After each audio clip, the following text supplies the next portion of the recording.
Hello hello जी, हमें आपके पुकी के बारे में इन्फॉर्मेशन पुकी के बारे में इन्फॉर्मेशन। बिल्कुल, ऑफ कोर्स मैं अभी मेरी पुकी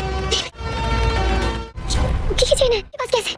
आदमी के पास में मिली है। सीरियल ड्रामा ये रिश्ता का कहलाता का आने वाले एपिसोड होने वाले हैं धमाकेदार। जी हाँ दोस्तों, दरअसल आने वाले एपिसोड में आप देखेंगे कि अबीरा के पास एक फ़ोन आता है पुलिस स्टेशन से। जब वो फ़ोन ओके करती है तो आगे से इंस्पेक्टर कहता है पुकी के बारे में हमें इन्फॉर्मेशन मिली, आप आ सकती हैं। तो अबीरा कहती है हाँ मैं अभी आ रहे हूँ। विद्या और दादी साहब को छोड़कर अबीरा पुलिस स्टेशन पहुँच जाती है। तो आगे से कहती है कि मेरी पुकी कहाँ है। तो आगे से वो इंस्पेक्टर वो एक चेन दिखाता है जिस पे लिखा होता है पुकी।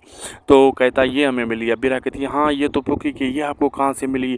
वो कहता है उस आदमी से मिली। वहाँ इशारा करता है। वो आदमी तो आने वाले एपिसोड में दिखाया जाएगा, लेकिन दूसरी तरफ ये दिखाया जाएगा कि अरमान और गीतांजलि भी बहुत जल्द शादी करने वाले हैं। और अब देखना मज़ेदार होगा कि कब जाकर अबीरा मिलती है अरमान से और पुकी से, आगे क्या होता है, आगे देखना मज़ेदार होगा।